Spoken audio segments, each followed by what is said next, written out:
By the time the sun began to set, you were on the west balcony, waiting. Celestia removed the spell, and after some comical bickering with the guards, you were let go. The rest of the day had been one errand after another to prepare yourself for the night ahead, the most important of which was visiting Cross-Stitch for some new clothing. He had already known that you were coming and provided some sketches, most of which were far too elaborate or frilly for your tastes. You talked him down to a pair of black slacks and a white dress shirt, much to his creative dismay. They're much more comfortable than a uniform, and even the simplest clothing looks great when it's fitted. Once you left the tailor, you had enough time to run home and grab some bits for the night and wash up. Princess or not, you can't have her paying for stuff when they're outside the castle. Tonight was your night to be a gentleman and show her a good time. You begin to wonder where a good place to even take her would be. It has to be something different, nothing cheesy like candle lights. Heck, you could do that in her dining hall for free and with much better food. You're racking your brain with ideas when you catch a glimpse of the sky. It's gorgeous to say the very least. The sun's orange rays were dancing like a firestorm against a clear sky with deep purples and blues overhead. Clouds were positioned in such a way to reflect the sun's magnificence scattered among Celestia's canvas, with the final piece, the red crescent of the sun peeking over the horizon. Colors of passion and excitement, perhaps? Or maybe just her way of saying she's happy. It brought a smile to your face, knowing you could have that effect on her. You stopped worrying about where to go to dinner, her display reminding you that it didn't really matter. She only wanted to be with you and for you to keep talking to her when you could.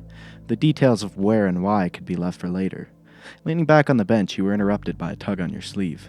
Storm Dancer with another, "Message for you, sir." "You've become Celestia's favorite delivery man. You should see if that gets you a promotion." You chuckle and unclip the note from his helmet while he beams with pride, the joke completely lost on him. It's another quick one, telling you to meet her in a storeroom down the west hallway. No doubt so she can cast a spell on you both. "Sir, may I ask you something?" You nod, slightly surprised Storm Dancer was doing or saying something he wasn't ordered to do. "Well, a bunch of us were talking, and we're wondering when you'd be back on duty. Princess Celestia was never clear on that, and we've been reluctant to ask Her Majesty about her business." That was a surprise.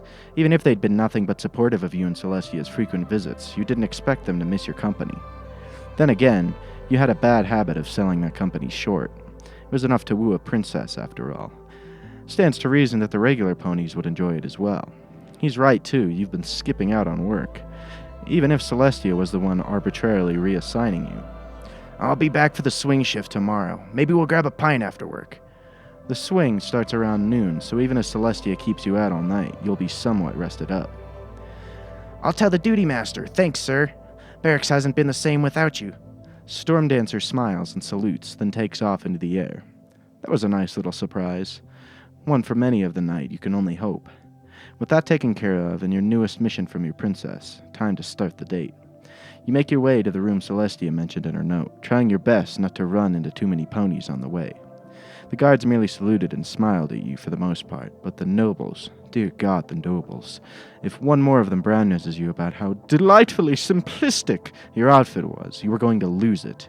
You could only hear "simply marvelous" and a slew of other compliments in Fox Victorian accents so many times in one day before you want to scream. You managed to lose the small entourage you were accumulating in the dining hall. If ponies love anything more than celebrities, it was small cream puffs and chocolates.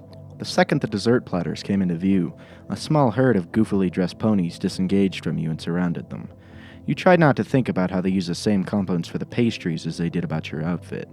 With them taken care of, you slip through the kitchens and leg it to the storeroom. You reach it quickly enough. As you close the door behind you, a giggle in a high-pitched voice startles you. "Good evening, sir. Are you lost?" You turn around in a hurry and breathe a sigh of relief when you see who it is. Celestia, or rather a beige unicorn with blue hair, smiles, her golden eyes shining in the low light in the storeroom. Her hair was braided to the side, a bow of the same color as her golden eyes tied in them. Even if it was an illusion, and even if Celestia was far more striking, you had to admit her disguise was a bit of a looker herself. You grin and decide to play along with her for now. "Good evening, Miss Mayflower. It's a pleasure to meet you." "That's a cute name for a cute mare. Do you work in the palace gardens?" She nervously laughs and blushes slightly, running her hoof on the ground, looking away. "Not bad, princess," assuming she was even acting. "Oh, I could never work in the palace. Far too fancy for a common unicorn such as myself. I merely sell seasonal bouquets in the market to more successful ponies than I. It's not a glamorous job, but it brings good feelings to all the ponies I meet, and that alone is enough to... Anonymous, what is the meaning of this? She caught you holding back a laugh. You shake your head, covering your face, no longer able to contain your amusement. I don't understand.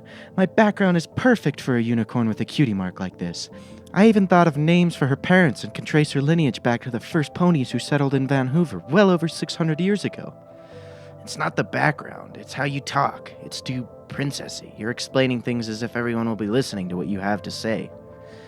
Are you saying they'll not be interested in my extended heritage?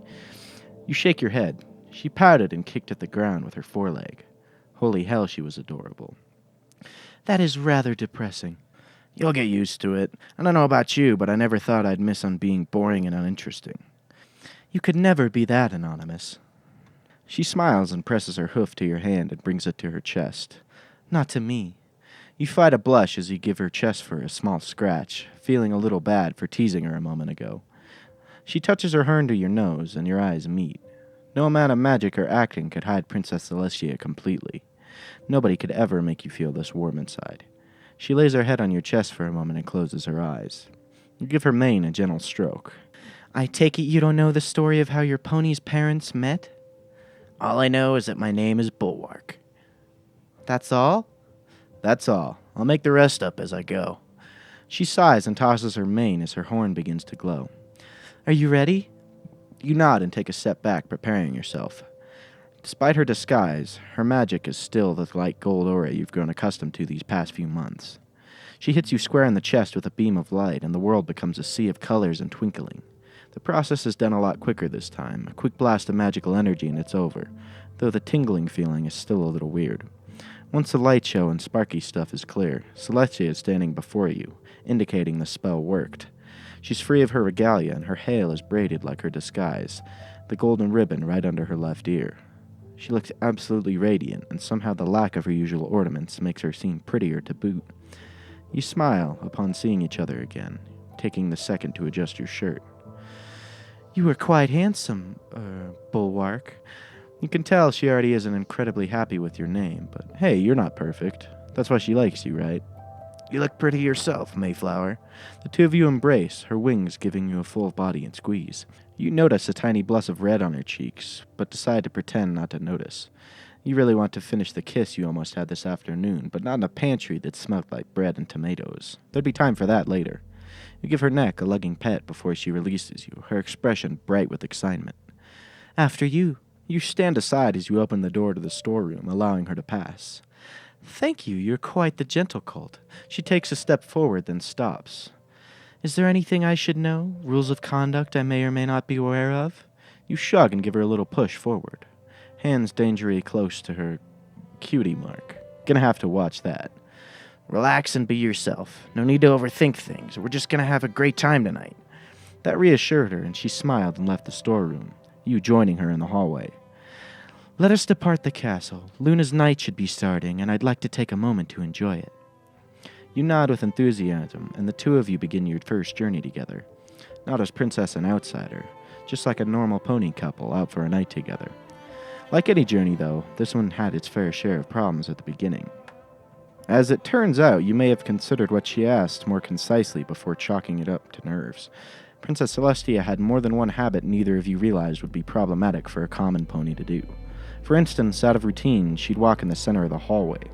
It made sense for a princess with guards and an entourage, but causes all sorts of trouble when groups of ponies came from the opposite direction and she didn't think to give way. To add insult to injury, in many cases, the other ponies were quite rude about getting her to stand aside. That was the most unnerving part for her, as you could tell, how quickly the nobility asserted itself when faced with what they thought was a common mare. To her credit, she didn't lash out in any way and handled every sour encounter with the patience you'd expect from someone of her age and status. But by the time you reached the outer gates, her smile was gone and her head hung a little lower. As you left the inner gate and began to trek to the exit, she didn't even look to the sky to view the night. Anon, wait. She stops at the edge of the palace walls in the gardens before the main gate. She kicks at the ground, her nervousness getting the better of her, and turns back to the castle. You've heard stories, some from Celestia herself, of her sneaking away from the palace to have unscheduled days off. However, it was stealthy and in secret, never out in the open, and never not as herself. Crazy how the mightiest of us have safety blankets, so to speak. I'm beginning to have doubts about this excursion. Why don't we return to the castle and have dinner? We can discuss more thought-out night and... You shake your head. If there was anything that created doubt in your mind about her, it was a lack of spontaneity. You're not a fool, but she was a princess of an entire country, and it would be difficult to pull her away from those duties whenever you wished. But there had to be times when you and her could slip out unnoticed to have dinner or something foolish together. You had to get her comfortable with this. Straightening your back and standing with the confidence of the royal guard instilled in you, you strolled to her side and placed a hand on her shoulder. She lifts her head to look you in the eyes, and you give her a reassuring smile. How about this? We'll take a walk together outside the gates for 10 minutes. If you still feel uncomfortable after that, we'll go and maybe get some guards to arrest one of those snooty unicorns. She giggles and nods in agreement. 10 minutes? 10 minutes. This was one of those times you wish ponies had hands so you could hold hers and give it a squeeze. You settle for petting her neck, not unlike you would a real horse if it was uneasy. She shows her appreciation with a nicker and gives your chest a friendly nuzzle in return. Your sister outdid herself. You should take a look. She beamed and looked to the sky, her expression quickly returning to the one you knew and loved. I told my sister to make tonight special for us. She was slightly irritated, but I'm pleased to see she obliged us. As she looked at the sky, you led her through the front gate. Her hoofsteps became slightly less pronounced, as the polished stone of the walkway became more worn to gravel. You and her chatted about constellations for the time being as you put more distance between the palace and yourselves. The goal was to march still further from the main gate. Celestia came to a halt and looked around. Her hoof brushed the gravel of the cobblestone below. I remember when this was a moat. Oh? Yes, it was quite some time ago. She trotted to the stands and observed the rows of pastries and treats on display where she told her story. The path you're on used to be a moat back in the older days of Camelot. When it became unnecessary, they filled it in and created a sort of walkway. More time passed and the path became lit, then the merchants came out in groves. Even at night, you could get some of the freshest produce and baked goods a pony could ever want. It was considered the fanciest outdoor market in the capital, and the merchants had to live up to the status. Despite being there for hundreds of years, not once has Celestia ever just strode along it. Anytime she tried to, the guards would shoo any pony away, and she'd be stuck walking from tent to tent by herself. It loses the atmosphere when they do that. I wanted to mingle more, and... The merchant pony cleared his throat and he frowned. Celestia had half a pastry in her mouth. You chuckle and nervously deposit a bit onto the counter. She giggles. Enjoy the more colorful parts of window shopping. So, feeling more comfortable, I take it? It's still a bit strange, but a sweet treat can settle even the most unsettling of feelings. You watch her eyes go from yours to a piece of pound cake at the next stand. She does a half shrug and nods to you questioningly. With a look of playful annoyance, you hand the bits to the next merchant, and she helps herself. Let's keep walking. I want to see all the stands. You didn't have to be asked twice. Seeing her smile with her eyes closed and pound cake crumbs around her lips was beyond adorable. You let her take the lead, Celestia topping paper plate away as you went from tent to tent. Some tents had fruits and vegetables, others had fancy hats and other accessories, and occasionally there was a musician or florist. Needless to say, 10 minutes came and went in a flash, not that either of you noticed or cared. Celestia was much more relaxed, even striking up a conversation with a few more friendly merchants. You kept in the background, letting her enjoy herself and become more accustomed to the common life. She took to it much quicker than in the castle, likely without the rude nobles and more open space. Or maybe it was the abundance of sweets and cakes for her to try. Either way, by the time both of you reached the end of the market, you were laughing and chatting as if the earlier unpleasantness never happened. Celestia had brought herself one of those wide-brimmed derby hats with a sunflower tied to a ribbon on it. It didn't make much sense at nighttime, but she looked cute in it, so you didn't stop her. You could tell she liked it. She even made sure it looked okay on her doppelganger when she tried it on. Even earned her a few compliments, too. Looks like we've reached the end of the march to Lou, Anon. She was very cheery, lifting one hoof off the ground and looking like this was the first day out of her castle in years. In some sense it was. I hope you're still hungry, May. She nods, and a bell tower began to chime. It had been over an hour since you left. I believe I could find room, as you would say. She smirked and winked. You chuckled and stuck your hands in your pockets. I know a place you might like. It's late, though. They might have a bit of a wait. Will that be a problem? Only if we have nothing to talk about in the meantime. I wouldn't worry about that. I never do. You take over leading through the city, traveling past the fancier areas surrounding the palace into a restaurant and theater districts. Celestia was more chatty than yourself, commenting on what used to be in a lot of places you walked by. Every building had a story to it, and you were shocked how much detail Celestia remembered. It also bought you some time to figure out where to eat. You weren't about to take Celestia to a dirty spoon, but you were still dead set on something different from the fine dining and sit-down stuff. Where you ended up surprised even her. Hibachi? Anon, I have to say, you've managed to find an establishment I've not frequented. Is it any good? No idea. Never been. Still kind of curious how to work with just vegetables. You open the door for her, and the roar of the lively restaurant greets you both. She takes a step back and looks at you with a confused, are you sure type of expression. You nod towards the doorway, urging her along. The place is pretty crowded, but most of the ponies are seated watching their meal being cooked. You put your name down and lead her to the bar for a glass of wine. Anon, this place is... She trails off, and one of the unicorn chefs makes a blast of fire leap off the grill and tosses a few vegetables. The ponies around him clop their hooves together and cheer. Different. That was the plan. We have an half hour to kill before they'll have a table. You like red or white wine? White, please. With all the pastries she eats, that would have been a no-brainer. Luna was the one who drinks Merlot in the middle of the night and makes a mess, if you recall, a few weeks ago. You order some glasses, and just as they're being brought to you, another couple sits down. The Earth Pony Mare wasted no time chatting up Celestia, commenting on how nice her hat was. That's all it took for them to hit it off. Celestia even getting to use her complicated and rich backstory for Mayflower. While you and the Mare's Pegasus date sat quietly and sipped wine together, you learned his name was Lightning Charger and that he worked for the local weather brigade. You told him Bulwark was a prospective Royal Guard cadet and joining the academy in the fall. Before you knew it, you were making up information as best as you can. Celestia totally heard you stumbling through it and gives you a smirk, right before she asks Honeydew, her new friend, if she had any family back in Vancouver. Okay, you win, Celestia. You'll blame it on human culture later when the inevitable told you so happens. A few stories and glasses of wine later, you all end up at the same table. Celestia wasn't familiar with how hibachi worked, so this was entertaining to say the least. Especially this place, no menus, the guy cooked it as you ate, but holy hell did you eat. Every kind of vegetable known to pony was grilled and literally tossed at your plates while the unicorn kept an incredible fire going. You've been to these places back on Earth, but when magic got involved, suddenly those bursts of flames became pillars, and the vegetables didn't fall back down when they were tossed. Every piece of your dinner had its own unique little show, and even Celestia was clapping her hooves together, excited for the next portion. Impressing the Sun Princess with fire and food wasn't exactly easy, so you gave yourself a few pats on the back for the pick. The only mishap was a bell pepper ended right up on her new hat. But that was part of the fun, right?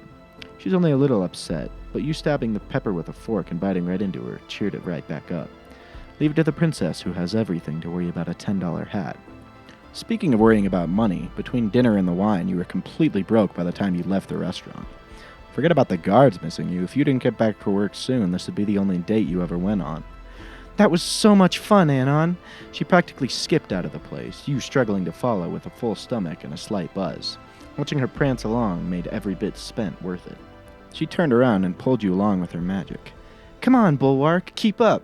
Steeling yourself, you put a little more strength behind your steps and catch up to her, and are greeted with a happy nuzzle to your cheek. I told you a backstory was a good idea. Wasn't Honeydew nice? She was. Sorry I doubted you. Must be a human culture thing.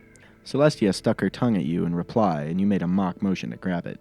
She giggles and moves away. Anything else planned for our little evening together? One more thing, actually. Oh?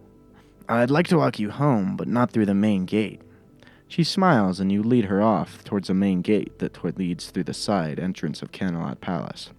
You chose the route through Winnybrook Park back to the gates, making a point to walk across the central lakefront. The moonlight was dancing along the ripples of water, the trees silently sawing in the spring breeze. Flowers of all kinds lined the edge of the lakefront. Fireflies and crickets flew and chirped about. It only served to enhance Celestia's elegance as she trotted alongside you. She had undone her braid, leaving her mane to flow freely in the night air. Her hooves made gentle clops on the wet stone of the park's path, her mane blowing in waves along her body. You couldn't help but remember your dream from the night before and blush.